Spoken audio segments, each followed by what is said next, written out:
Right on.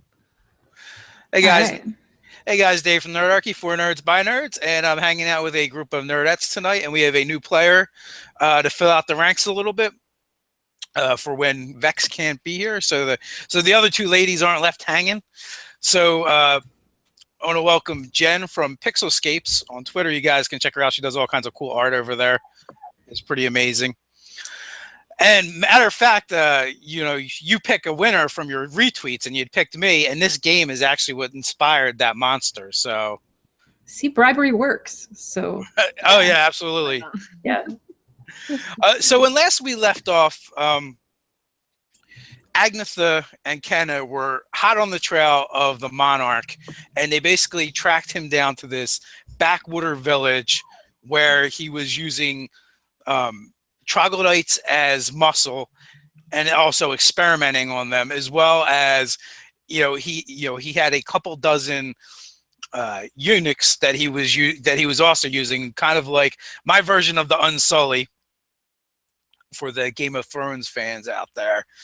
And so you guys, basically you captured his barge, snuck into the village, realized what was going on, that the villagers, all their children were being held hostage at a manor a couple hours away from the actual village. So he was making them work for him. And, when the barge didn't show up, his underlings kind of came and got him, and him and half of his guards went back to the village to see what was going on. And it was at that point that the sisterhood sprung into action and slaughtered the rest of his guards in order to try and attempt to free the children. At first, they were thinking they might just try and sneak them out, but decided that it might be difficult to sneak out several dozen children quietly. So with that, we had left off just as the battle had wrapped up. And what is Kenna and Agnetha doing now? Weren't we in the middle of killing some peoples? You already did. You just finished the battle. Okay. Yeah. So now Agnetha's just going to probably just follow the guys and see what I can do after that. I guess that's what she's doing. Okay. So we should probably. What? Yeah, I lagged out. Sorry. We should probably either we need to decide whether we're going to deal with the kids now or come back for them after this whole mess is sorted. Kenna, weren't you kind of taken off with the kids already or something like that? Or what were you doing? No. No, we were pretty much just slaughtering the dudes. We were just still killing people. We weren't. Yeah. Okay. So we hadn't. Straight up killing the dudes. The children are still asleep in their bed. They're caged. There's a really messy cage thing, and I don't like that. But it might be safer for them there until we can get this all figured out. Right. Yeah. In their dirt beds, I should have said. Right. Okay. As much as it kills me to leave them there, that's probably the wiser choice right now. We're dividing and conquering, so. So yeah, having them in the middle beyond. It also wouldn't do to have them see the bodies. Yeah. So, Deneen? Yeah. You actually, you're outside. You're just outside of this compound, and you just witnessed, a halfling and a half elf, tearing into these muscle-bound guys, and basically nice mass carnage all over. But you're actually here with a purpose. On one of your travels, guarding caravans, and right. At some point you had ended up working the river routes and guarding against river pirates. Well, you had met a family, and they had sent a raven to you, to one of the places where you kind of haunt. Basically saying that they needed help, and that their children had been kidnapped, and on it was kind of like a rough map. And okay. So you've kind of been cool. investigating, you've kind of followed that back. So am I doing this out of the goodness of my heart, or is there a reward? Because either is possible. You can tell me.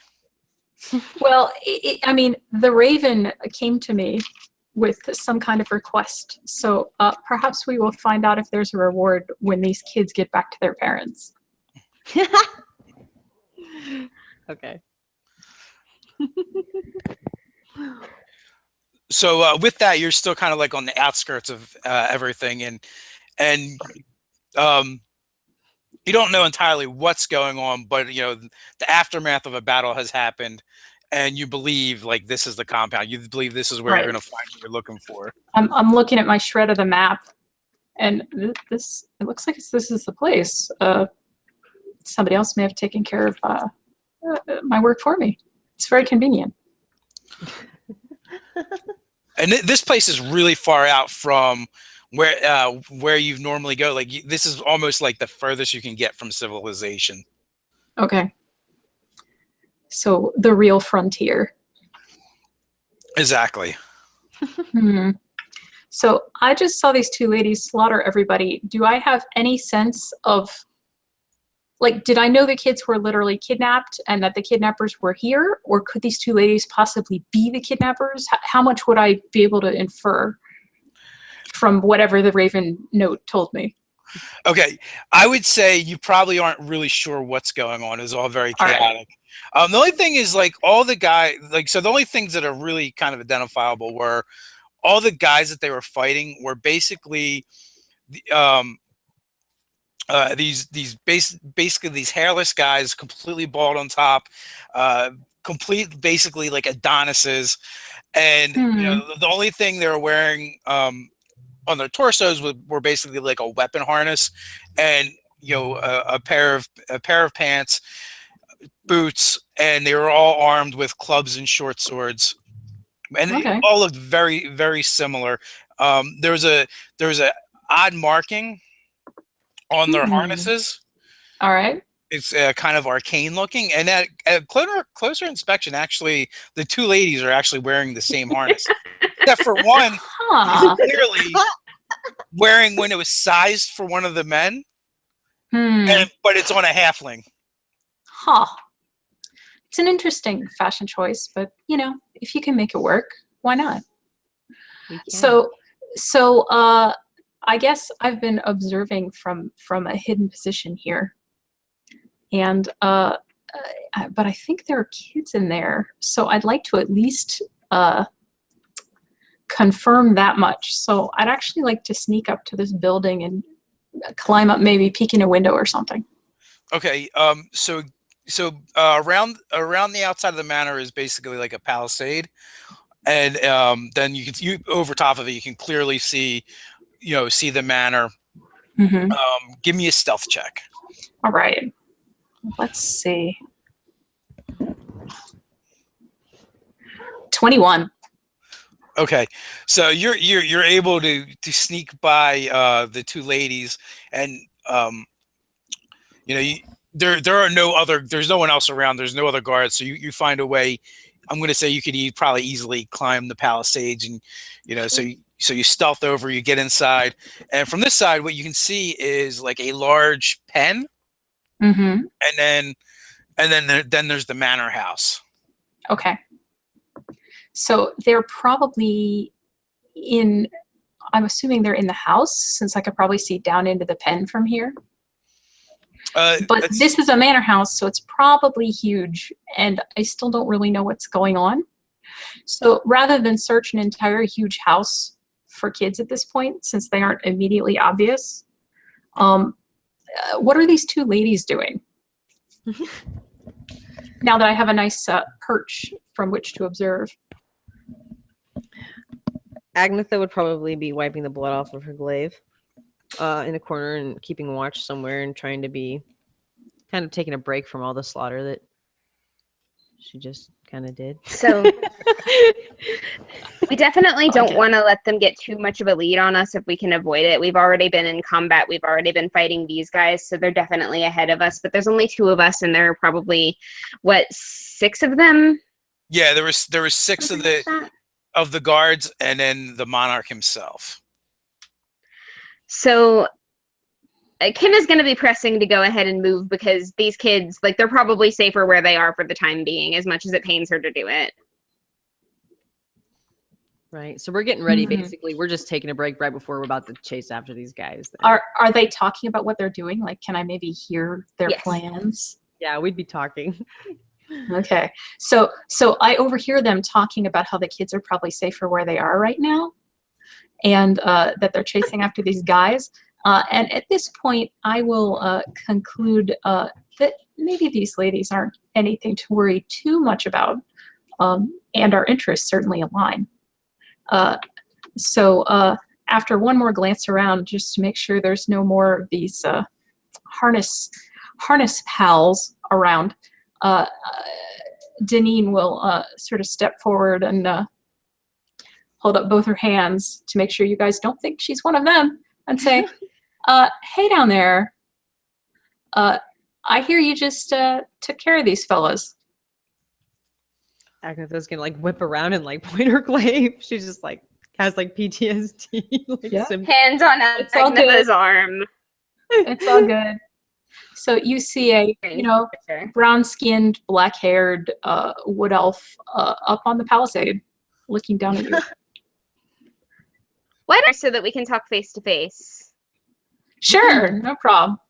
I was just here trying to find some kidnapped kids, and I heard you talking about kids. So, and as she's saying this, she's unreeling some rope, and loops it around one of the sort of teeth on the palisade, and lets herself down with like very easily. She's got mad skills. Because that's her thing. All right. And then So lets go of the rope and pulls her loop back down and reels her rope back in. So I take it you're not working for the Monarch then? I honestly don't know anything about a Monarch. Are you working for a Monarch? Because they're usually rich. No, not that kind of a Monarch. We're actually... So like a butterfly, or what No, kind? no, not exactly. More like a drug lord. We're definitely going to try to kill him. Oh, well, so that has something to do with this little child acquisition facility then? Oh, from what we understand they took the kids from the villagers in this village to keep them complacent and working for them so that they wouldn't uprise, because these guys are terribly outnumbered. But if the kids get back to their parents, then the parents won't have any compulsions about fighting against these guys. But there are only like 6 of them left, and we can definitely take them, so... Well, considering they will probably continue to cause trouble otherwise, I could certainly stand to help you gals out with that if you're so inclined. I'm pretty good with a bow. Mercenary, I take it? Yes, upon occasion. How much do you charge? I'd like to see another half elf, really. It's just like, of course. Awesome. If you want to save children, you're in. Excellent. Let's find out how much this is going to cost us first. Out of character, I'm wondering what's like a normal rate for a day. With hazard pay, I'm usually going for about 5 gold a day. But I'm real good. Agnetha questions this character. She's just like, You know, that's fine. I believe it. And I'll go ahead and like pull some coins out of my pouch and hold them out. Sounds good. Deneen will take... Actually, no, I'm gonna throw her one and see if she can catch it. Oh, shall I sleight of hand that sucker? You can, Hmm? what'd you get? I only got a 13. That's fine. You definitely can catch it. Yep. Like, you don't actually have to roll to catch it. Like, no, I wanted to see just how awesomely I could catch it, potentially. All right, I hand you the rest of the coins, and I'm like, okay, you're in. Excellent. I'll take the whole stack and just vanish them. That's cool. Cool. so, All right, Thank you whatever. very much. It's a pleasure doing business with you. I'm glad that we're even. There we go. so there was also, which you might want to bring up too, although it hasn't been that much of an issue for you guys since you guys had acquired the harnesses, but there was also like a dozen troglodytes in the village as well. Yeah. Mm. Sneak around them Oh, on the- right. You might want to grab one of those harnesses off of the dead guy. Oh. Sure, why not? And while she's unbuckling this harness, she'll also, just check his pockets if he has any, just on principle. You come back like back with 3 silver. All right. I am writing that down. 3 silver. And then that being said, there is another 5 guys spread out. Oh, well. So I'll take this harness and put it on, kind of adjust it, and then say, are we in any kind of rush here, as I'm already heading over to the next guy to check him? Sort of, yeah. So you can well, check that last rather quickly. then let's get going. Agatha's just standing there and staring at Deneen as she does this. Yeah. Like, oh, cool. So there was actually 2 guys in this area. Well, yeah, there was actually 2 guys in this area, and there was probably one you kind of passed on your way in. So you would have been able to check both of those guys if you. Definitely. She would have. So always check them when they're down. So even if they're just drunk. So between the 2 of them, you find like another 15 silver pieces. Ooh, Nice. all right. We're like, Megan, it's like, hey, we could be learning from this girl for our future in the hot tub industry. It's like as she does all this, she makes sure she's got her hands away from her daggers and her bow, very friendly about it, but very systematically checking them. Nice. Silver pieces are pretty much pocket change compared to what we're going to need, but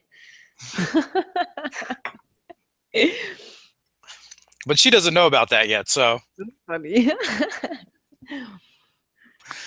So with that, are you guys going to set out? What are you doing now? yeah, gonna follow the dudes.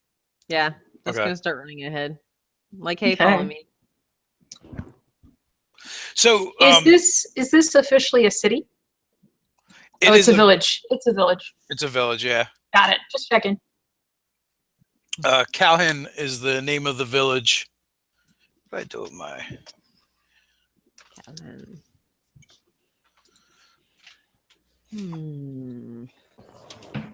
There. Can I sort of use my wolf pace to sort of fast-paced travel with stealth, just to sort of be like more sneaky around these guys and see if I can sort of catch up to them and give the girls a heads up of, hey, what's going on and what's ahead? That might be a raging thing. Oh, okay. I'm not sure. Because you're talking about the barbarian ability, right? Yeah. So Agnetha's the barbarian, She is. and she's the half elf. Yes. And Kenna is a halfling bard. Okay. So I could just I could rage then, and then like have that rage just sort of fast pace me ahead. Is that how that would work? Well, I would have to look up the specific ability, but your rage doesn't really last long enough because if you're not attacking or being attacked, your rage would end anyway. And it took you a couple hours to get out here, so. Right. So they're probably quite far ahead of us by this point, right? No, they're moving a little slower because they had a wagon. Okay. So how far do you think we'd be away from these guys by this point? It's only been like it only took you guys like 3 or 4 rounds of combat. A round of combat is only 6 seconds.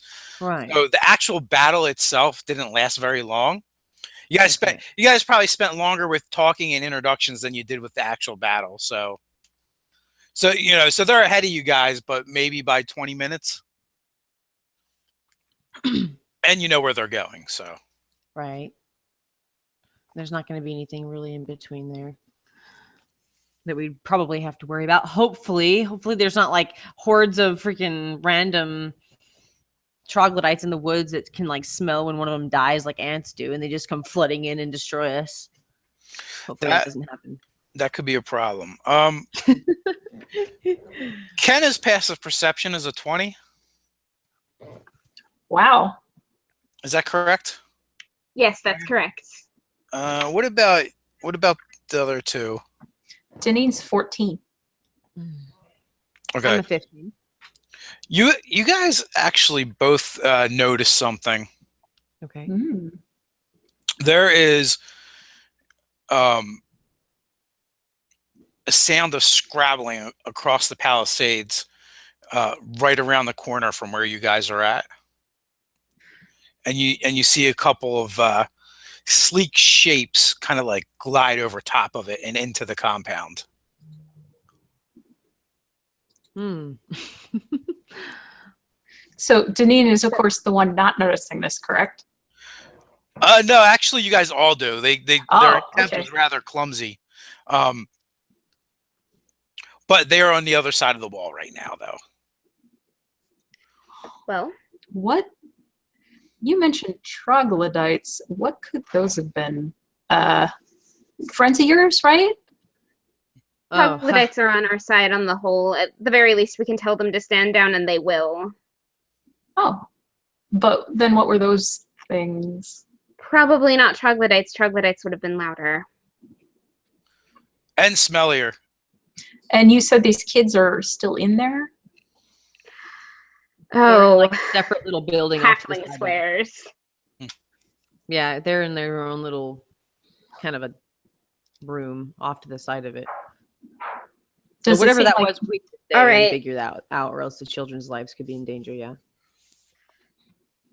It's kind of what I'm wondering. Yeah, we should Yeah. probably go take care of this first. And I start going that way, mumbling to myself. So they went over the palisade. Is there like a quick way in through a gate, or do I need to do the over again? The over is probably quicker, only because Okay. the gate you'd have to like run around. All right. Deneen climbs pretty fast, so she'll shimmy on up there because it doesn't cost her extra movement, and toss down a rope for the other ladies. Nice. Okay. So you guys are all able to scrabble over fairly easy. And what you see as you get to the top of the palisade and crest it is that kennel, that cage thing that you saw, Deneen. There's 3 creatures kind of on it and like ripping at the wooden slats and the bars, like they're trying to get into it. So what they look like is they look like white-haired baboons with purple coloring on their underside, and wherever you can actually see flesh where there's no actual fur, with oversized fangs and long prehensile tails that they're actually using to help them rip at the bars. And these things, they're probably about, if they were to stand up, they'd probably be about 5 foot tall. So almost as big as a person. Right. And, you can see like the slavering jaws and the noises that are coming from them. Do you know what's in that pen? I whispered to whoever's next to me. Is this the pen where the children are? Yes. Oh my god. Well, hell with Okay. that. And I'm gonna pull out my bow and quickly hide down behind the palisade. Okay. You can go back down with the rope, but this is a good spot to shoot from. If I'm How can I get to where they are, Dave? What would I need to do? Drop down. It's only like 10 feet from the palisade, and basically run over to where they're at. They're like 20 feet from you. I'm gonna like swan dive off, do a perfect flip, and land on my feet, and then I'm gonna charge after them in a rage. Deneen raises an eyebrow appreciatively at the swan dive flip combo. Not bad. Agnetha, I believe, is a dex-based I am. barbarian. Funny. I'll write 8.3 on the back of my little map that the Raven gave me and hold it up. So with that, you guys can drop initiative. Awesome. Let's see. How do I roll initiative off this sheet? There it is. I'm used to my GM tools. 9. 12. Deneen was born ready. 22. Oh yeah, Yeah. you're definitely going first. Should I put rolls in the chat here, or is she using something that does that? She just put it in the chat. Oh, okay. So there's a lot of times we just put the initiative in there just to track the order. But other than that, you can pretty much just tell me what you get, and that's fine. Okay.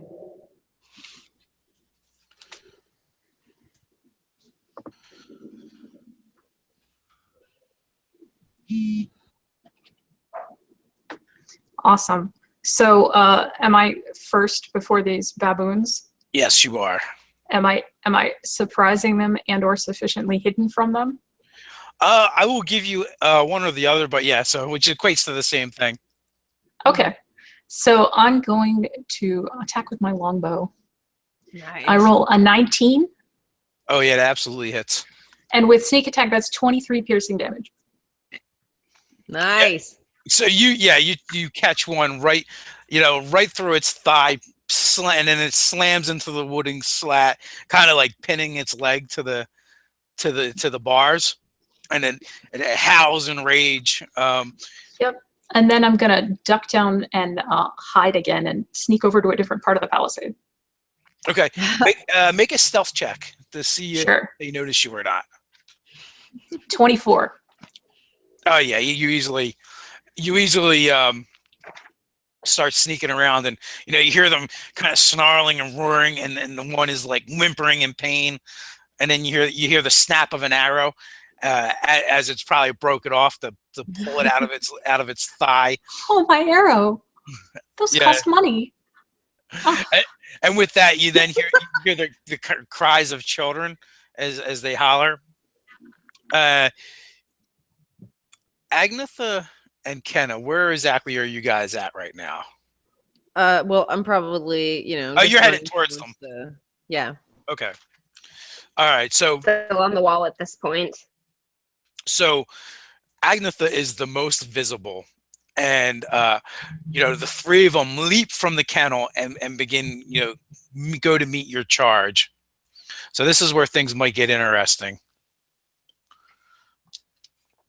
Snarling, the three of them begin circling you, Mm-hmm. and they lash out with their tails first, and they seem to be working in concert with each other. So, does a 14 hit you? No. All right. So the first tail comes in, and you just slap it away with the butt of your glaive. Okay. The second one comes in, hitting AC 18. Mm-hmm. So you're going to take 5 points of damage, Okay. and the other one comes in having a little bit of an easier time because you were grappled as the tail begins to wrap around you. And you take another 8 points of damage. You're raging, so you'll take half for those. Mm-hmm. But you were considered grappled by the two of them, and then they begin tearing into you with their claws. So, Okay. one is going to hit you with one claw, and the other one is going to also hit you with one claw. And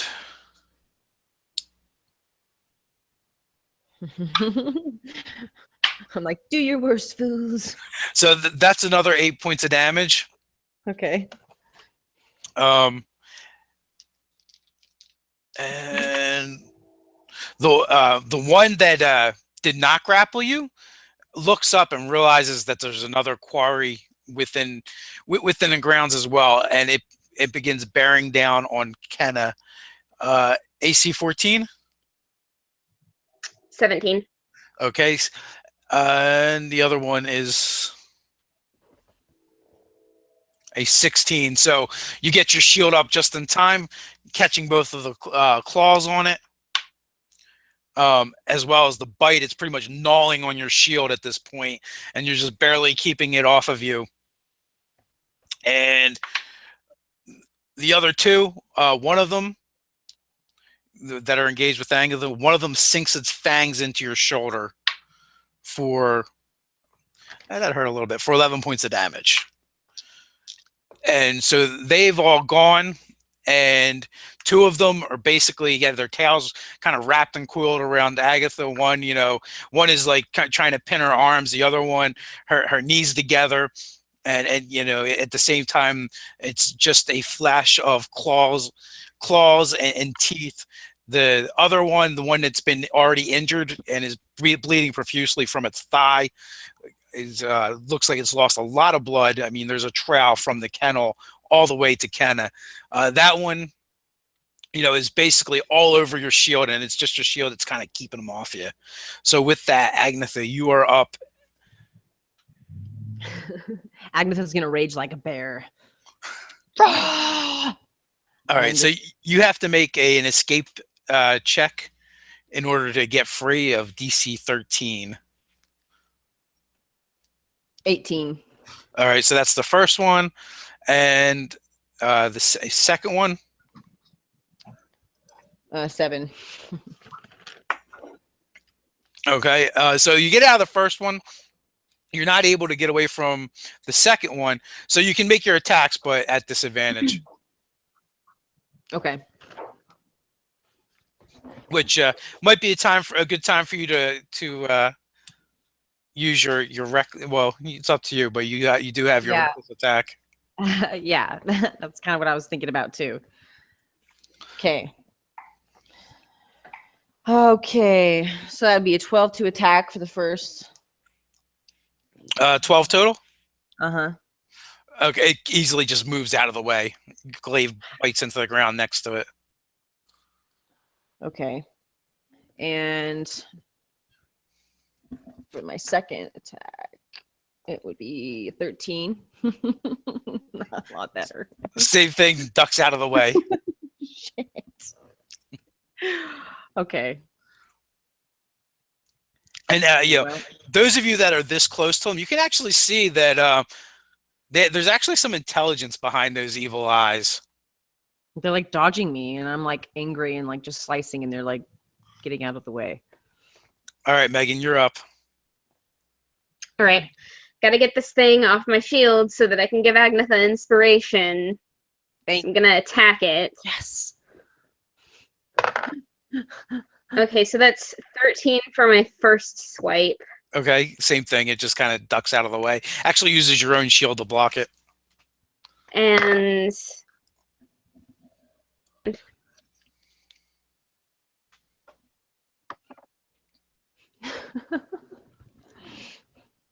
Cursed creatures. so I take it that doesn't hit either. Oh, what was the second one? I didn't even hear you. I'm sorry. 18. An 18? 18 absolutely hits. So it's 5 damage. Just trying to get it off my shield so that I can bang it and give Agnetha inspiration. Okay. Yes. Thank you. God damn it. Okay. With that, Deneen, you've kind of dropped down and went around to the other side. You're muted. So they're all still alive, right?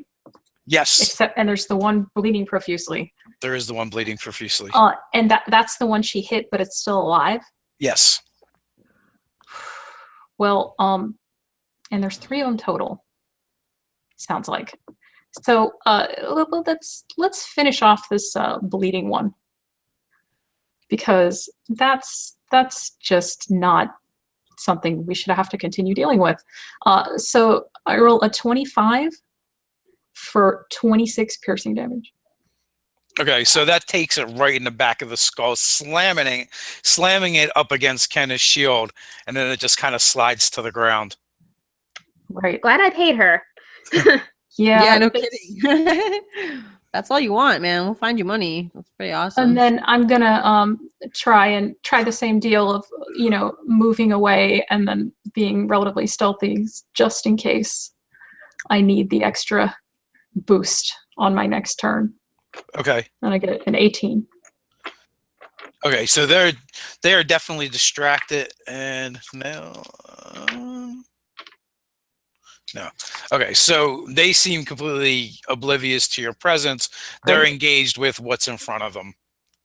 Okay. So the one cries out, and it's death throw. The other two kind of look up as one at once at it, and with that, they will take 2 claws and a bite at Agnetha. And so 1 claw is going to hit. And 1 bite is going to hit. For 16 points of damage more. And you can take an attack of opportunity as they leap off of you. And kind of like bolt towards the kennel. And they seemed a lot more focused now. And as they approach the kennel, the one just kind of reaches out with its clawed hand and rips the latch right off. And at this point, the kids are all in there screaming and yelling, and they're huddled against the one side. Okay. I'm gonna go for his arms. Okay. So, well, first off, you can take your attack of opportunity. That was a 10. Okay, so a 10, it kind of just leaps over your glaive. This makes up for last session. Last session, your dice were really hot. Oh my god, I know, right? I'm like, what's going on? Balance in all things. So now it's actually your attack, and you can try and run them down if you want, whatever you want to do. I'm gonna go right for the guy that's going towards the kids. Okay, they both are. So go. Okay, make I'm your gonna go attacks. after them then. Okay. Okay, so that's an 18. That will hit. Okay.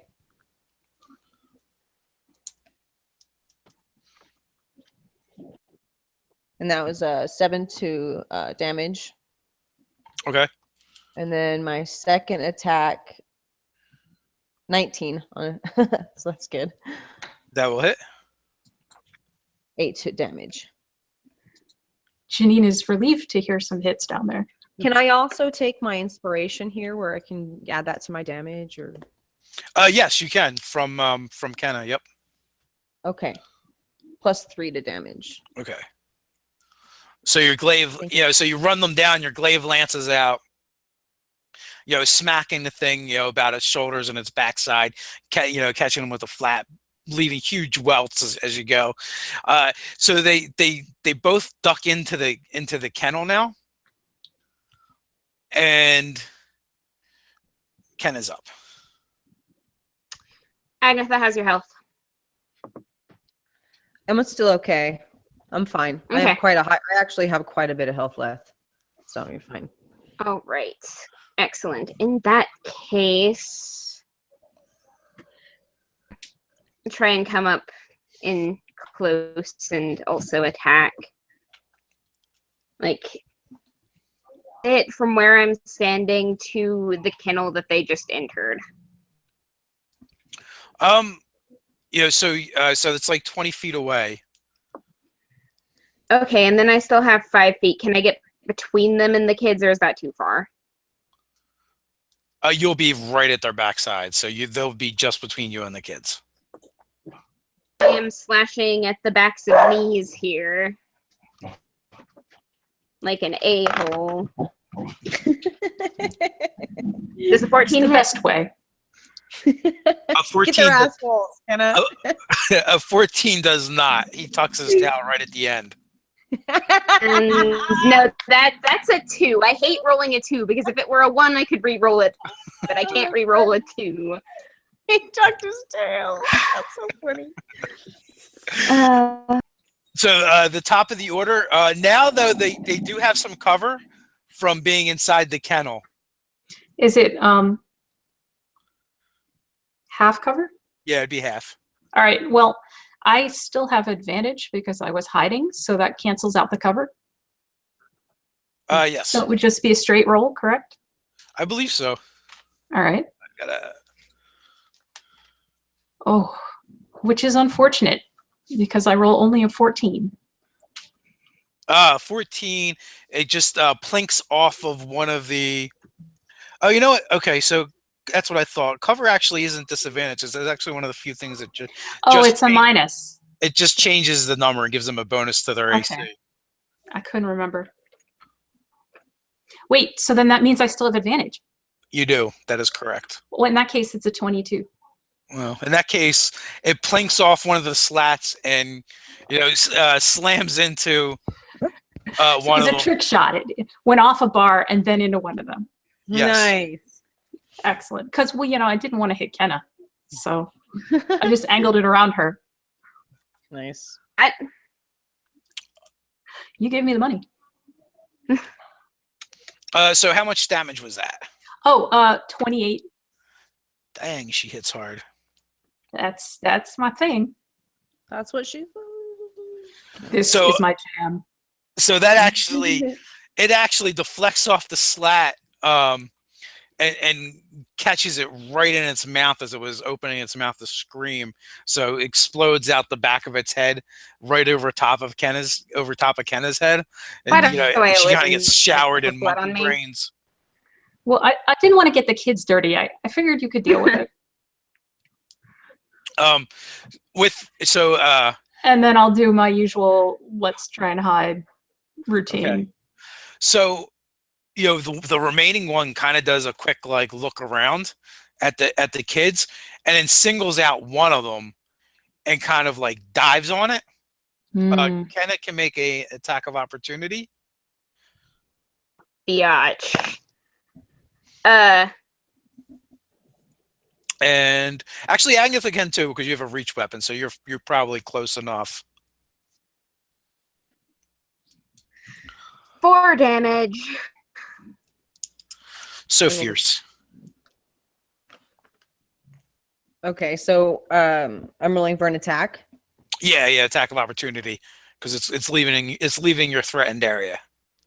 Okay, so I rolled a 13. 13 total. Yeah.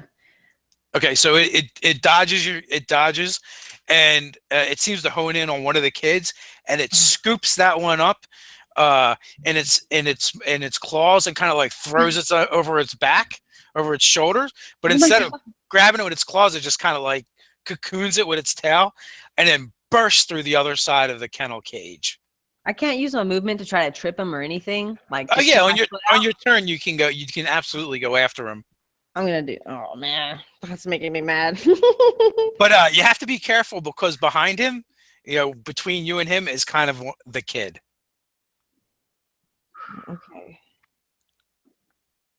Okay.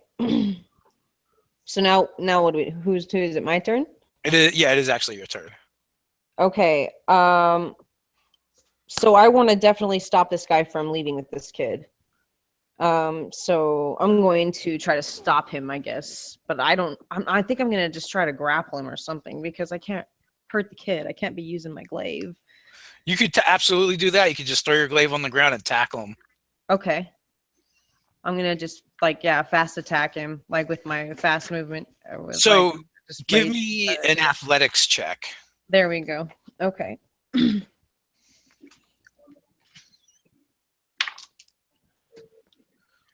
16. You totally destroy him in the opposed check and just bear him right to the ground. Yes. Okay, good. All right. So he's grappled. His tail is occupied, and with that, Kenna, you're up. Okay, so Agatha has tackled the monkey thing. Yes. Try to get the kid out of the fray so that when her turn comes around, do what I need to do to attempt that. You'd have to beat an escape check of DC 13. And because you're trying to actually pull this kid out, I'm going to say you can't use acrobatics. All right, what can I use for escape? I've never had to do this before. It would be a straight strength check or athletic. Oh. But you are a bard, so. A bard. Okay. Come on, RN Jesus. Okay. So yeah, so you like I'm kind of envisioning you kind of like throwing your shield and your sword down to kind of like grab the kid and try and pull the kid out, and like your little halfling boot up against the back of this thing, trying to get some leverage, but Swearing you profusely. almost get the kid out, but it's just too strong, and while Agatha is kind of like wrestling with it. At the just as you think you're going to get the kid out, they're tumbling around, takes them just out of your reach. Although you do have another attack, so you can try again. Okay. No, that was even worse than the first one. Yeah. So this thing has just got a firm grip. So Deneen, as you pop back up, you're greeted by this spectacle of the halfling trying to pull the kid out of the tail of this simian creature, while the half elf is kind of rolling around on the ground with it. Its jaws are slavering and snapping at her, and you think there's a couple times she might have snapped back. Yes, I would have been biting his ear ferociously. This is a pretty complicated scene, but there's another one that's free right now, right? No, they're both dead. Oh, okay, so this one's it. Well, then the solution to so many of life's problems is murdering. So that is a thing that I will be doing. Yes, I like you. Kill him. I would be doing if I hadn't rolled a 13. It's like I'm trying to get the right shot, but with this fray, and then there's the kid there. And I'm pretty pissed off because they've got the kid, and you guys are all in a big tangle, and I can't do anything. So Did you shoot in the leg? I it's a 13, thankfully. But then I get kind of exasperated with this whole thing, and since this is the last one, I'm gonna shimmy down that same rope and approach you guys. Nice. Okay. To try and hopefully be able to help. Nice. Yeah. So somehow the arrow. Oh, can I actually get there? Yeah, you would have enough movement. Mm-hmm. All right. She's wrestling around with this thing, and actually they're both wrestling around with this thing. Could I use an object action to try and tie it up as my bonus action? You could get a rope out as your kind of your bonus action, but I think actually tying it up would be an action. Okay, I was just wondering because you can take the use an object action. Yeah, so you at this point you have your rope out if you wanted to do that. You can grab it. Okay, yeah. So I come down the rope and bring it with me, and I'm heading over with the rope to try and get this guy. That's cool. Nice. So Kenna, an arrow just went over your shoulder, past the face of the child, over the shoulder, just missing the ear of this creature, and then planting itself in the ground right in front of the eyes of Agatha. And you hear an elvish curse in the background as Ginny's muttering to herself as she approaches you. Yeah, there'd be many curses. So the creature, sinks its teeth into the shoulder of Agatha and bites down for 5 points of damage. And then Agatha, give me an athletics check to see if you can maintain your grip. Sucker! Yes! 21, baby. 21. Yeah, it tries to wriggle free, and it can't budge you. It's like trying to bend iron. Yes! And oh, for Pete's sake. Challenge my quads. I'll be right back.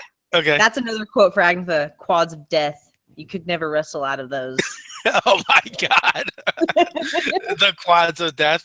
So, the whole time, as it's trying to break free, its head is like thrashing back and forth. Monkey spit is going everywhere. It's got a couple wounds on it. So there's Can I be like trying to like pry its jaws open, like trying to kill it like that way while I can't kill it with my glaive? I would absolutely allow you to try something like that. Nice. Okay. So go ahead. You're actually next in the order. So while we're waiting for Jen to get back, you can take your turn. So if you want to, you can literally like kind of let go of it and make your athletics check to try and do that. Wait. So I have to make an athletics check before I can make an attack, like an action attack. Well, or yeah, what? you make your attack. You just let go and just try and. What I was thinking was that I could do like a rage attack on him with my bear strength and rip his jaw open. Okay. Since I don't have my glaive, and that would probably be my thought. Yeah, like that. Just like monkey status, you know? Well, make an attack roll. Awesome. 17 to attack. Okay, that absolutely does it. So, what is your damage from just strength and rage? Strength and rage. Yeah. It's like 4. Like 4. It's like Okay, so plus 4 to damage. Yeah. So you do that. You grab the top of his jaw and the bottom of the jaw and just start ripping, and it takes 5 points of damage, and it's just going to keep taking that until it can get away from you. And so I'm going to say, because you didn't really get 2 attacks, you can actually just do that twice, and I won't make you roll for the second attack. Okay. You roll to see if you get a crit, but it's automatically going to take at least a 5. Okay. A d20. Yep. Okay. Well, that's a 15. Okay. So yeah, it just takes another 5 for a total of 10 of you just ripping at its jaw. Awesome. And then Deneen, you're up. How does this thing look anywhere near close to death? Or I was after Agnetha. oh, Yeah, no, you are, but she had popped out, so I just switched to Okay. order instead of waiting. But yeah. oh, you can keep the original order. I still have to walk over here. So, well, no, you're actually the top of the order. Oh, okay. Sorry, I wasn't sure what happened while I was yelling at the door. Okay, well, then I'm gonna try it since she's got this thing's head immobilized and it's not moving. I'm gonna try and tie it up with a nice fancy knot. Okay. Yeah. Make an attack roll using dexterity. Okay. 25. Oh yeah, you start hog tying this thing, Oh yeah, with a little bow on the end. and all right, Kenny, what are you doing? Agnetha's got her hands in its mouth, holding its mouth open. Yes. Can I just stab it in its stupid throat, like down the mouth? Yes. Go, Kenna. Yeah, make an attack roll with advantage. That's 21. wow. Ram your short sword. You fight with a short sword, right? Yep. You just ram your short sword down its throat until it like chokes to death on it. Deneen comments, I guess she didn't want it alive after all. Very well then. So after things kind of like calm down a little bit, and the heat of the moment is kind of done and over with, you guys kind of realize that like it specifically chose that child. Like it went out of its way to grab that one. Well, if we want to ask it questions, I have Speak with Dead. I don't care. A different one, because that one no longer has a tongue. Do any of these kids look like the kids I'm here to snag? Yes, you actually recognize the kid because you've seen the child before. Here.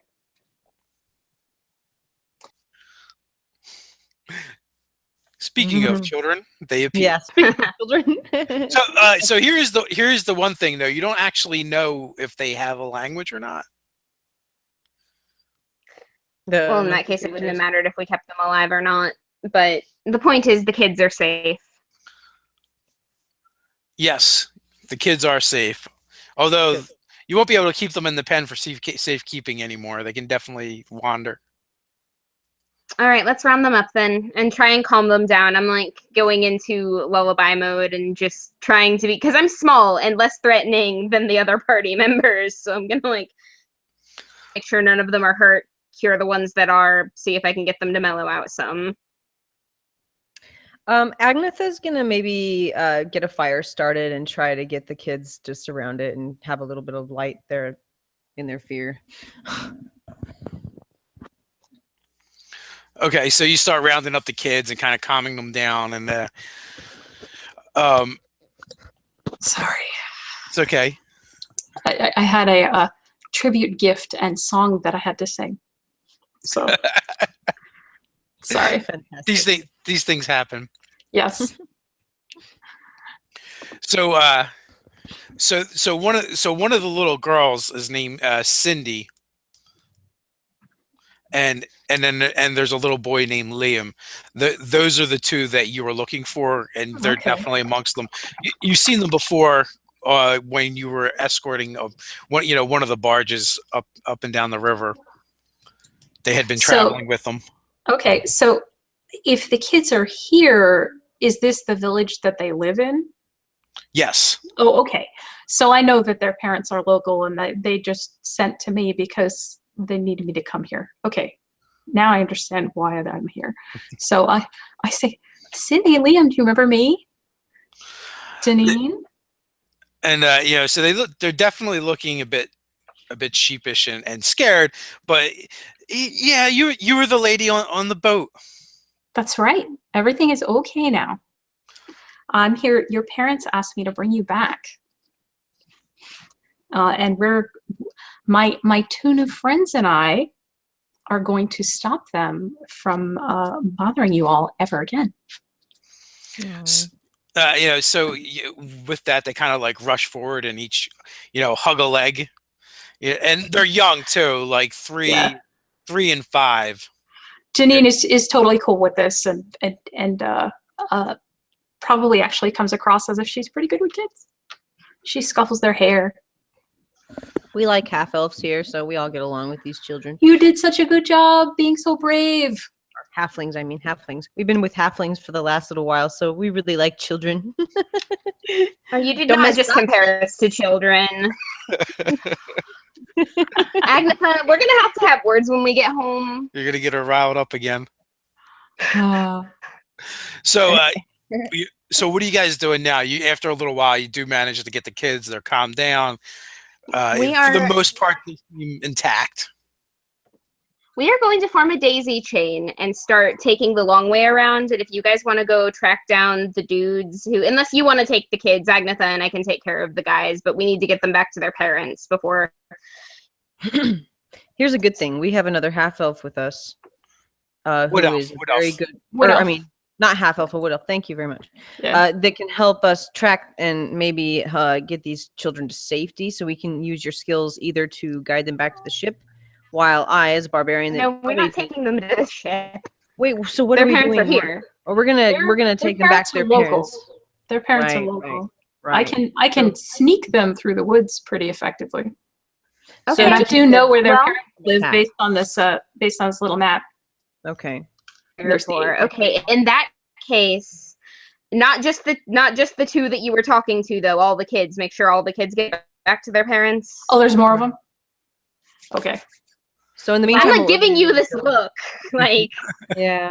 No, I mean, out of character, I literally did not realize that there were more than the two kids. Yeah, Okay. there's several dozen. There's a village. Oh, so there's a zillion kids here. All right. Well, Right. I was here to get these two, but, can't hurt to bring more. But don't we have to make the village secure before we stuff these kids back into it? Yes. So we can't just leave them here with those monkey things lying around. They need taken care of. Somebody's got to do something. We secure them in like a manner? Well, but they were after this particular kid. I don't want to take the kids in there. It's kind of a mess. Obvious wink. Oh, yeah. That's not nearly as fun as walking through the woods and getting to go home. I agree. Yes, we should take them back. Like, find a house, take them to a house where there isn't a there, and then take care of the other monsters. All right. Well, maybe Cindy and Liam's parents will have a little extra room or in their barn or something. I'm sure they will. So their parents probably have nothing because they've been ravaged and used to be slaves. Okay, kids, right here. But they still supposedly have an address. So yeah, they do. They have a house. There are houses in the village. If you can find where the parents are, then that's where they need to go. But guys, before they get too far and find our hidey hole, if that. So let's sneak through the woods somehow. I've got my rope, and we have a whole classroom full of kids here. So it's time to like It's have busy. each of them hold the rope and put an adult on either end and Yeah. get Everybody them through the hold woods. hands. Yeah. Yeah. Okay. You Oh, guys 'cause I'm child size. third tile thing, and I'm gonna scout ahead and make sure that no one's coming our way and that everything is safe. All right, so you guys get that settled and start kind of heading towards the village, and you know it's going to take you a couple hours to get there anyway. So you'll kind of have time to to get off the trail, and really the roadway that you guys kind of took to get here. Even though Deneen is going this way for the first time, it's a little bit better than an animal trail. Clearly, the wagons have gone from this manor and to the village back and forth for the past few weeks, so it's kind of cleared some of the way. And once you got over the palisade and there was no wild combat going on, you could see that the manor house itself was actually pretty run down, and looks like it hadn't been used in a long time, except for up till recently. Okay. So while we're traveling, I'm gonna tell these kids in my like super smooth mom voice, everything's cool, that now if we end up having to fight a few of those monkey things again, I want you kids to hide but not run too far away, because when it's all done, then you can come back to us so you don't get lost. Okay? It's like hide and seek, but you stay there. You don't come out until you hear the fighting is all done. Okay? They Ollie, Ollie, oxen free. Right. that's the code word. So they That's the agree, code word. and they're actually fairly well behaved and being quite brave. Also, too, they've kind of like been held captive for a few weeks, so they're kind of used to having to shut up. So that part they seem to have down pat. And, they're like they're good at being quiet. I didn't even realize they were in that pen until y'all busted in there. So Yeah, they were quiet. mhm. so if like you comment on that at all, they're like, well, the men, they threatened to feed us to the monsters if we weren't quiet. And That's sad.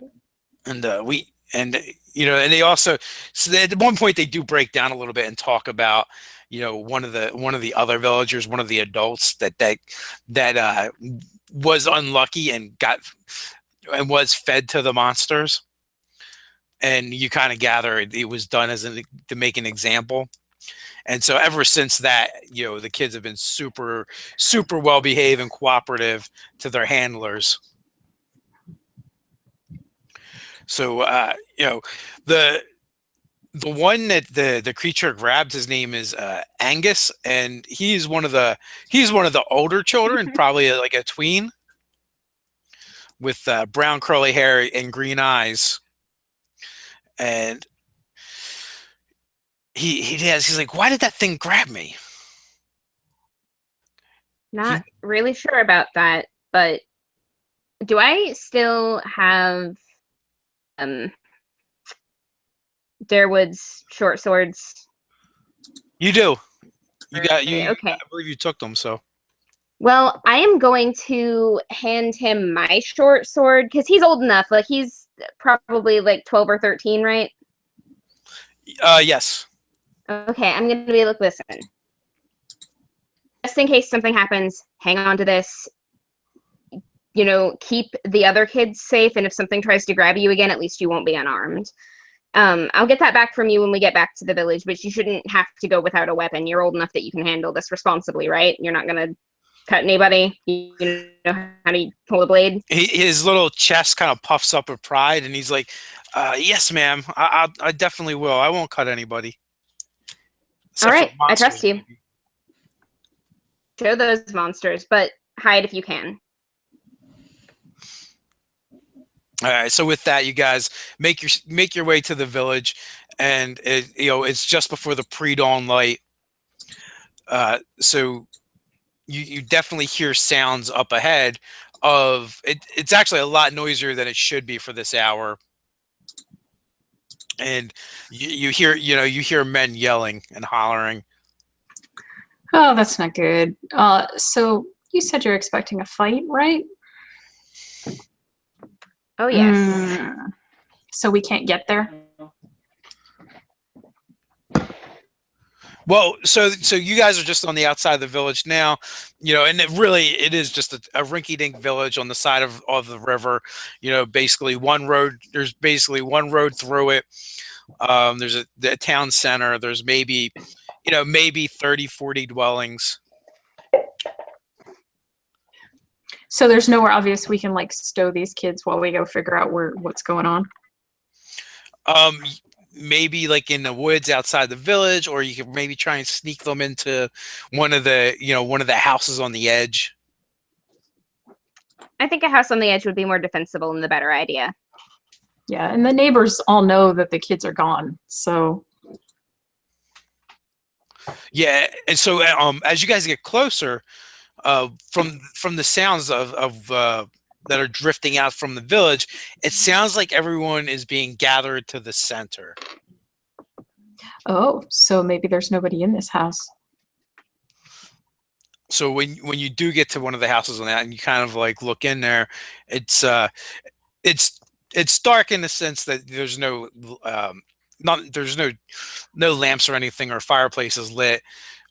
But with the rising of the sun, you can kind of see in there, and yeah, it does look empty. All right, let's. If the door is locked, I'm gonna pick the lock. Okay, it is not locked. It's not barred. All right. Well then, let's get these kids filed in here and have them sit down so they're like below window level. Okay. And tell them stay put. Make sure they know to stay away from the windows. Yes. Yeah, and just stay quiet. And that we'll be back. Yes, and we're going to take care of things. Okay, so with that, you guys, are you gonna like sneak to see what's going on in the center of the village? You got a plan? What are you guys doing? I am. What do you guys want to do? Okay, so what exactly are they doing in the middle of the village right now? I was lagging a little bit during that description. They gathered the villagers up into the center of the village. Okay. I'm I'm gonna cast invisibility. Ooh. Get in there and see what's going on. I could slink along stealthily to help you figure out what's up. I'll stay with the children and guard them.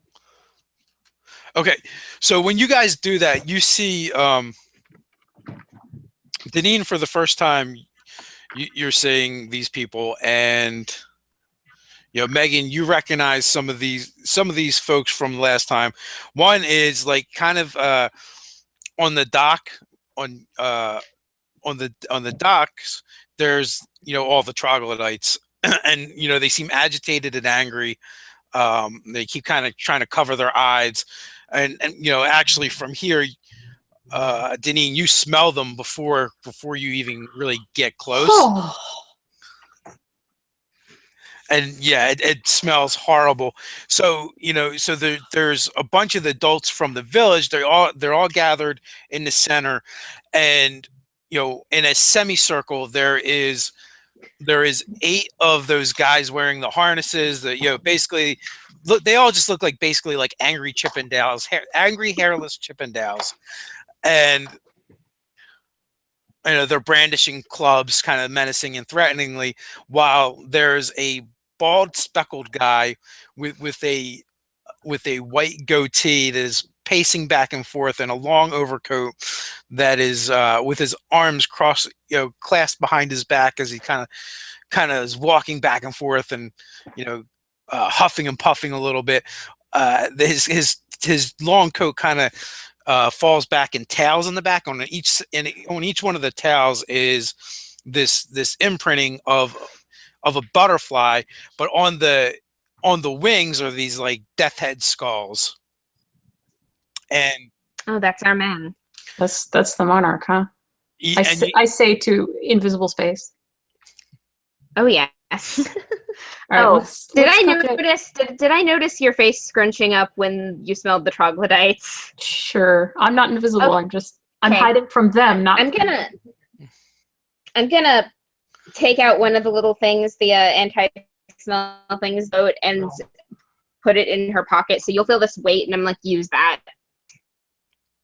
and I'll take a look at it, see what it is. Okay, so a basically in your pocket manifests a small round tin, and when you open it up, there is a Vaseline like substance in it.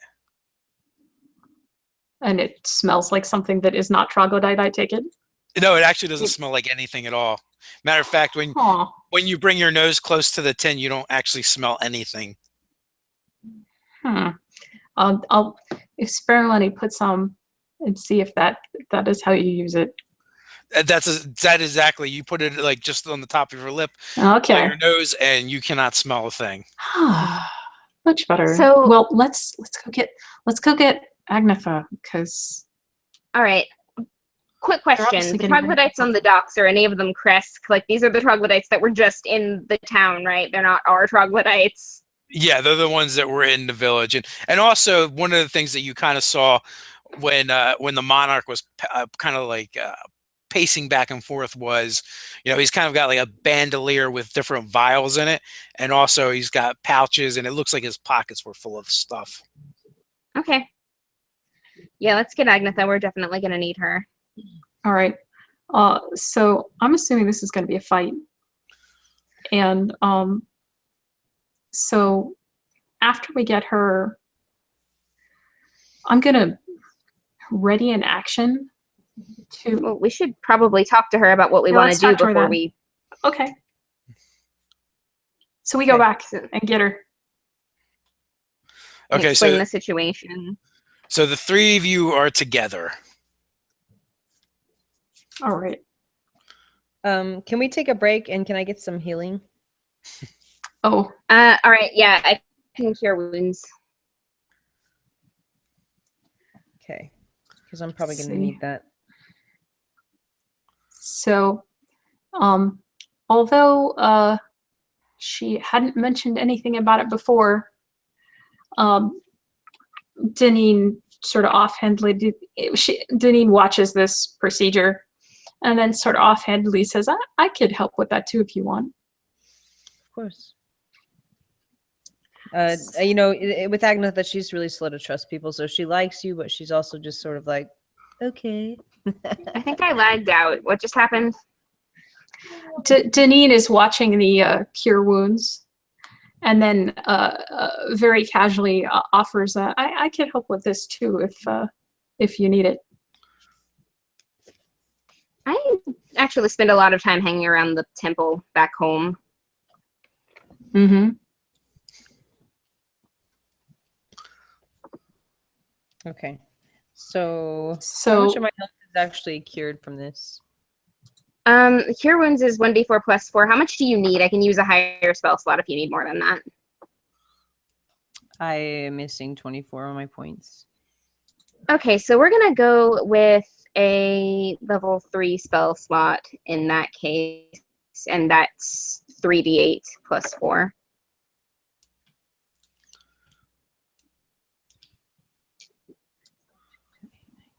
Thank you very much. All right, so are you good? Yes, I'm great. Thank you. So you don't need... I'm almost all the way up. I would need just a few more points of healing, and then it'd be great.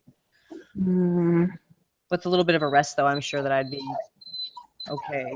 But I don't know how many minutes we've got until we can go. This is going to take a little while. So when you guys left, like the you monarch want to was hear me, you can. the monarch was Oh. berating the villagers about something about his missing barge. Okay. come to think of it, didn't it take us a couple hours to walk here? Yes. Yeah, so I would have been healed by then, wouldn't I have been? Well, you could have spent. I guess you could have spent healing hit die. Although I don't know if marching is considered the same. That's true. resting. Yeah.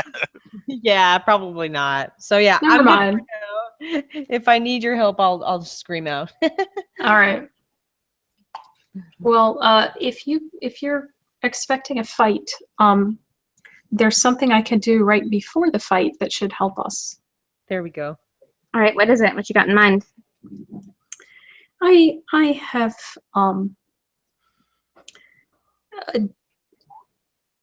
due to certain life circumstances, I've dedicated myself to a particular god who I can ask to help us. Okay. Yeah. Which one? Corellin. You know, elves love them. Elf stuff. Yeah. All right. Yep, elf stuff. I have a lot of respect for that god as a elf myself. That's So. true. You know who Corellin is, then. Yes. All right. You guys do what you need to do, and then we'll talk about how we want to approach this, because this is a precarious situation. They've got potential hostages and at least 8 guys, and there's 3 of us at the ready to go, so we shouldn't just jump in without any sort of plan. Could we Should I pretend I'm a villager and get gathered up? Do you think it would They've work? never, Do you think they've they'd never believe you? seen me. They've never seen me before. I They never haven't seen us either. Oh, okay. But they have seen the villagers. They've been here a long time. That's true. And they would probably take my weaponry. Although daggers are pretty easy to hide. Oh, I bet they are. And also the village Depending is on a little- the village is mostly human, so it's all human actually. Oh, well, No, if we Then- had Daft, she could probably disguise you as one, What- but what we're was not sure I where she have is. I have a disguise kit, actually. I could probably fake it. I could tuck my ears in my hair and for all they know, I could be Calishite or something. Let's see if they're Dave, is there by any chance any sort of I don't know what you would call it, canals that run through the town, or is it just the river that, or not the town but the village? Is it just the one river? Yeah, it's just the one river. I was trying to think of a So- way maybe we could use the river to help us get rid of some of the bad guys, but I don't know if I'm creative enough for that. What's the deal with these harnesses? Yeah.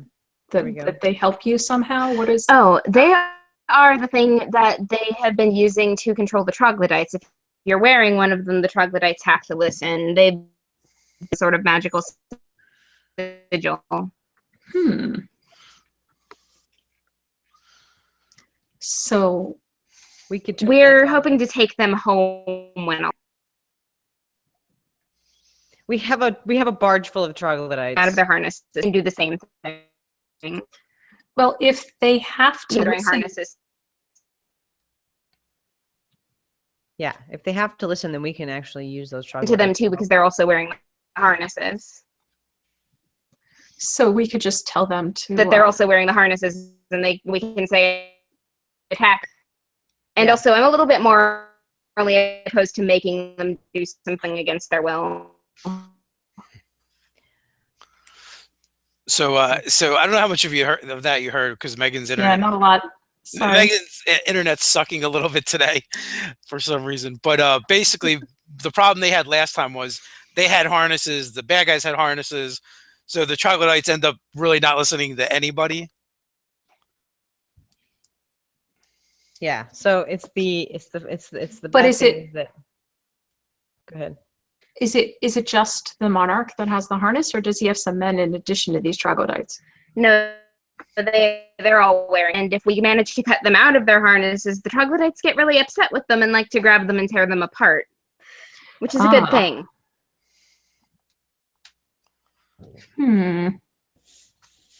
So that's definitely something that we could go for, but another thing that we want to consider is the villagers. The villagers have been rounded up. I think that means they know they've been infiltrated.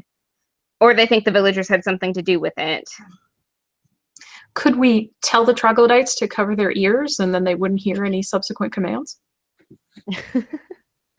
I mean, I suppose It it's also- worth a shot, but It also makes it kind of hard to fight if you're covering your ears. that's also true, but that means they won't be helping us either. Well, yeah. Hey, Dave, my question And is this too. Are the villagers divided, or do they still sort of gather together away from the troglodytes and sort of like, are they unified or are they like divided? Okay, so basically the troglodytes are kind of on the docks, and then on the other side of the docks, you know, between like the villagers and the troglodytes is like this half circle of the henchmen, and then, you know, in front of the henchmen standing up on kind of like one of those crates you guys seen them unloading earlier, and addressing the villagers as the monarch, and then on the other side is just like a cluster of the townsfolk. How about if we tell them to obey only women? I'm not sure if the marks would would supersede that or not, and there's a good chance that they would. It'd be a big risk. Just Also, thinking out the loud. men in the harnesses are eunuchs. Oh. But But what it I was kind of thinking makes is gather the people together, the ones that aren't a part of the ones that are the slaves, basically, and unify them and turn them against them by saying, hey, we have your children. If you want your children to survive and you want to get out of this, we have to kill all of them together because we can't just do it, 3 of us. I Like, the think the people second they know their children are free, they're definitely going to be on board with this, and that is a superb idea. Yeah. Well, because we can use let's that. grab a couple of trinkets from these kids then that might be recognizable. Okay. And then you guys can go invisible, maybe sneak into a crowd and start talking to people that you Oh. know are the most leader value. And the parents know me, and they know I came to rescue their kid. There you go. So that's You can that's sneak in there. She character can make- witness. Character witness. There you go. Disguise yourself and go in and see if you can talk to these people and see if you can get them to unify against. Find the ones that hired you and let them know. So I should infiltrate the crowd then. And also tell Yeah. them about the harnesses so that they can Okay. use them against the troglodytes if they needed to. If they get their hands Right. on one. Like going for All the right. harnesses, unbuckling Well, them. then I'm gonna, I guess, sneak in ahead of time and try and join these villagers. If it seems like All there's a right, good way wait. to do that. So then we're going to need some kind of high sign that you can give us so that when you've done that, we can get in there and start hacking at people. I guess there's no way for you guys to be within like 30 feet of me while I do this, is there? Follow you and then come back and tell Agnetha that it's done. There you go. And then I can, yeah. Or you could just message. That's There you go. true. Message works. Yeah, but Mhm. I'd kind of like to get back with you guys before shit hits The the attack. fan, because then I can bless you. Because Okay, it only so lasts a minute. do that and then come. Okay, meet us back. Well, we'll get closer, but then Alright, we'll let you go so off from there, I'll and then you can meet sneak us back in, at our. Tell the DT. villagers what the deal is, come back to you guys, and then we'll roll out. Is that what you're saying? Yeah. And, Deneen, you might even want to jump up on the roofs and be a good stealth shooter. You might be our range shooter. Kind of keep Yeah, an eye that's- on us while we're down there in the melee. Yeah, that's my MO. Yeah. Roof lines are real good cover. Oh, yeah. We could really use that to our advantage. And also, if you can talk to any townspeople and say, hey, if you have people that are archers, let's get them on board too. Or if they don't have any weapons, which I suppose that they probably don't. They'll just have to attack with their fists Yeah, and but stuff, right? they Dave, or do Probably have like farm implements and stuff. I would like to point out one more thing first, though. When we do go to melee, focus Okay. fire on the monarch first. He's a caster. Oh, well then I'll get him. Right. Full attack to him, and we could tell the people that, the humans that too. All right. And the rest will fall easily. Like, head off the snake. All right. So I'm gonna slink in there and try to I'm gonna try and sneak in there and get this message across. And because this is important and a noble task, I'm going to cast guidance on myself first. Nice. Okay. So, all right. So what I'm going to have you do is basically do a stealth check based off of charisma Okay. as you kind of try and like blend into the crowd. Right. So I'm being stealthy and okay. So let's see. Instead of stealth dex, then that's stealth charisma, correct? Yes. All right. Which conveniently have the same, oh God, modifier, which I totally blew the roll. But I cast guidance on myself. Oh, which doesn't help right now. Never mind, that was dumb. Yeah, I totally blew the roll. I got a 9. What does guidance do? It gives me a plus D4 to any ability check. What's ability check? But that's a skill check. But yeah, okay, another 3. So 9, 10, 11, 12. So it's slightly better. And all right, so Above average anyway. yeah. So the evil Chippendales definitely do not notice. And the monarch seems to be you literally just got by that guidance spell. The monarch is seems too busy berating the villagers, and claiming that he knows they know something. when you work your way into the crowd and you find Liam and Cindy's parents. All right. And I'm down low because I don't want to be obvious. And I just like tug on a shirt sleeve and I go, and then I tell them, we've got Cindy and Liam. We've got all the other kids too. I have 2 friends with me. I'm going to leave and come back with my friends to take them out. You guys try to get the other parents mobilized to fight back. This is your chance to be freed of these a-holes. And the harnesses that they're all wearing, like this thing, and I hold up the one I've got on, you can actually get, if you can get your hands on one, you can actually issue commands to these troglodytes. If nothing else, it'll keep them confused instead of fighting us. They clearly understand and they get the plan. They look very scared, but they agree. Nice. We're here to back you up. We already killed a bunch of them, so we're here to back you up. But if you help fewer people, we'll have to deal with this. Okay, so make your stealth check as you ghost out. Ghosting out of here. Not 20. 26 stealth. You might as well be invisible. She's like the wind. Okay. That's awesome. I feel a little better about myself after stumbling in here like an idiot. like a huckleberry. Right. Maybe I didn't quite have the anti-smell stuff in the right spot, and that's why I was stumbling in here, and then I kind of fixed it. So yeah, that's what happened. Sure. All right. So you work your way back to Kenna, and Right. and then from there, Kenna can kind of message Agnes to come up to where you guys are at. All right.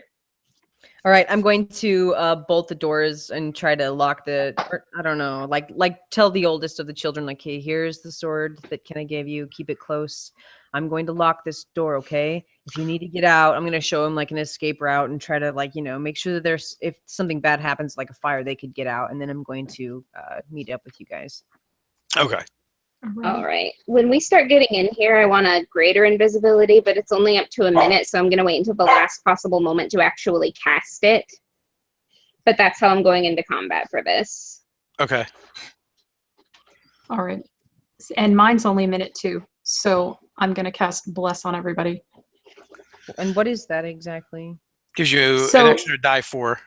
She prays to Corellin, and it's whenever you make an attack roll or a save in the next minute, you can roll a d4 and add it. Right. And you can keep doing that for the whole minute. It doesn't even wear off. That's awesome. So it's pretty sweet. Thank you. You're very welcome. Corellin won't bless everything I do, but I'm fairly sure he would support this endeavor. And then, Kenna, did you say you gave out some inspiration or something? No, but I'll probably end up doing that during the fight. I'm invisibling before we go in. That's what you were doing. Okay, thank you. So you guys have a surprise But round. I can't target you with that. It's just me. Oh, okay. Got it. That's fine. I don't need it. Yeah, we're pretty No, I I'm know so you stealthy. don't. I would never, ever be unstealthy. Not ever. Not that anyone has ever noticed. I can't say that I saw that, but I didn't see that, and that's how I know how good you are. Exactly. All right. Well then, as we approach, I'm gonna shimmy up the backside of a building so that I can hide behind its roof line and start murdering things. Murderating, I like that. Okay. So does it seem to be that the people are sort of talking and passing message one to another that they kind of know what's going on, or is it just a few people that know about this attack at this point? Right now, there's a few people that know. Okay. Okay. So I'm going to. You know what? To open up combat, I could not that would take away the surprise round. Never mind. Besides, I'm up the building. I'm ready to roll. How do you guys want to kick this off? Yeah, that's what I'm wondering. If I should actually go and approach these people that you told Deneen and actually say, okay, like, are you ready? Let's scout out and like spread out and then start attacking like closer. Well, we only have a minute here, so I think they'll know when things break out. So I would start by shooting this guy. Yeah, I mean, The you can monarch. shoot at him, and I'll just start Go charging ahead. towards him. I'm invisible, Okay. so Why don't you shoot at him, Deneen, and then like, as there's a distraction, I could sort of try to sneak up behind this guy and get at his back, like try to get an advantage on him that way. All right. Should Our we And that one's initiative for- here or? No, well, yeah, it will be initiative. What were you trying to say, Megan? I left my sword hid, and I'm using one of Darewood's, so I don't know if that makes a difference. It does. It's a +1 short sword. Weapon a long time ago. All right. So what I was thinking is that as you surprise attack and cause a distraction, at the same time I could be running in, and that can give the humans and everybody else that knows about the plan like encouragement to just start charging the dude. So what do you guys have for initiative? So put down your initiative. You guys have a free round, and then we go to initiative. Ooh, 21. 22. 18. Damn it! I We thought I all was did doing good with my initiative of 20 and 18. But okay, so surprise round. So Kenna could actually sneak into the midst of things if she wanted to, because you are invisible, and you could be the one to kick it off, or you could wait for the arrow, or the signal could be Agnetha raging and charging. I could do like a shout of like to like make everyone feel brave, and then like you can shoot, and there can be that distraction. It could all happen at once, so we could just cause chaos that way. So, yeah, here's the sitch. We're focusing fire on the monarch, so everybody else is going to take a minute to realize what's going on. So Agnetha's shout is still going to matter. So I'm going to go ahead and stab this guy. Okay, so you have advantage.